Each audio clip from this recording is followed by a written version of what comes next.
আজকে বানাবো আমের চাটনি। তো দেখো কত বাড়ি থেকে আম নিয়ে এসেছি, আরও আছে। তো রাত্রেবেলা গিয়েছিলাম বলে আমি গাছ থেকে পারতে পারিনি, আমার দিদা পেরে রেখেছিল। দিদাকে বলেছিলাম যে পেরে রেখো, আমি নিয়ে আসবো। তো তোমাদেরকে দেখাই এবার চাটনিটা বানাবো। এই যে দেখো চাটনি বানাবো, তার জন্য আজকে এতটুকুই করেছি। আমগুলো প্রচণ্ড টক, এগুলো হচ্ছে সিঁদুর আম। তোমরা কেউ চেনো নাকি আমাকে অবশ্যই জানিও। তো চলো এবার রান্নাটা স্টার্ট করে দিই।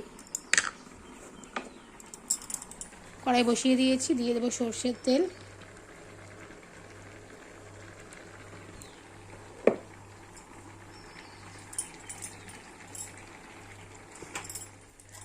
দিয়ে দিচ্ছি একটা লঙ্কা,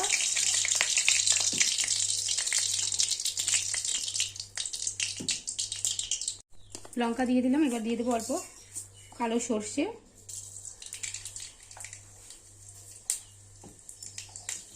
এবার দিয়ে দেবো আমগুলো।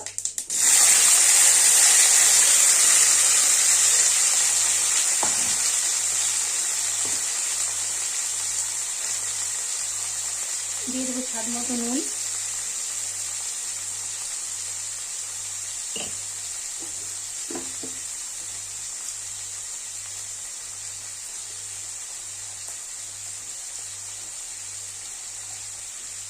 অল্প পরিমাণে হলুদ গুঁড়ো,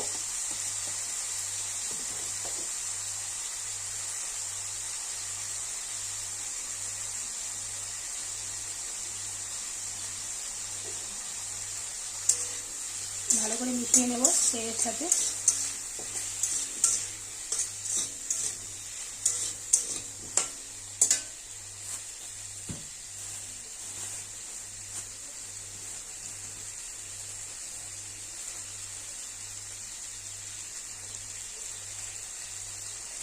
দিয়ে দিচ্ছি গুড়। আমটা খুব মিষ্টি, মিষ্টি বলছি, আমটা খুব টক, তার জন্য দিয়ে দিচ্ছি আমি গুড়। চিনিটা কাজ করবে না আজকে, চিনি দিয়ে অনেকটা, আপনারা চিনি দিয়েও করতে পারেন। আমি গুড় দিয়ে, আমার গুড় আছে বলে আমি গুড় দিয়ে করছি।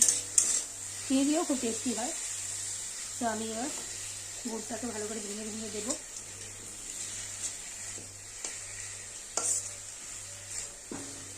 এমনি মেল্ট হয়ে যাবে, আমের যে জলটা থাকে সেটাতে মেল্ট হয়ে যাবে।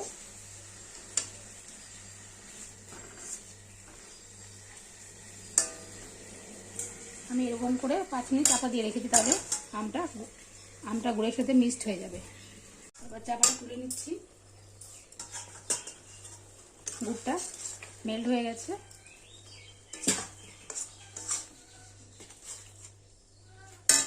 আঁচটা বাড়িয়ে দিচ্ছি।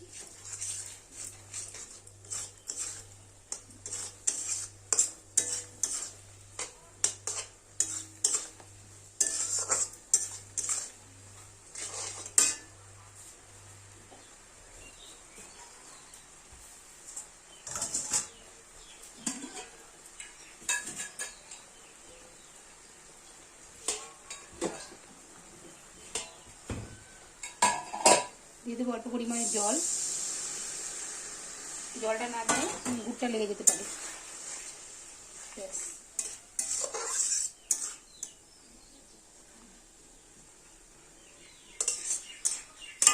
এবার আমি আবার 10 মিনিট চাপা দিয়ে রেখে দেবো।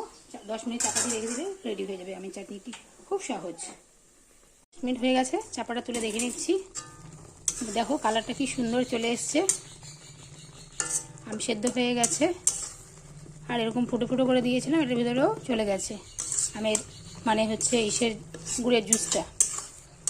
তো চিনি করলে এক কালার, গুড়ের করলে এক কালার। তোমাদের কেমন লাগলো এই আমের চাটনিটি আমাকে অবশ্যই জানিও। আমার বন্ধুরা যদি কেউ আম নিতে চায় অবশ্যই আমার সাথে আমাদের বাড়িতে আসতে হবে। আমাদের বাড়িতে প্রচুর আম পাওয়া যায়, কাঁচা আম। আমাদের হচ্ছে 3টে 4টে 5টা গাছ আম টোটাল। তো সবগুলোতেই হয়েছে। কাঁচা অবস্থায় ভালো, যখন পেকে যায় তখন আর খাওয়া যায় না, খুব পোকা হয়। তো চলো, অনেক গল্প করলাম। তোমাদের কেমন লাগলো চাটনিটি অবশ্যই আমাকে জানিও।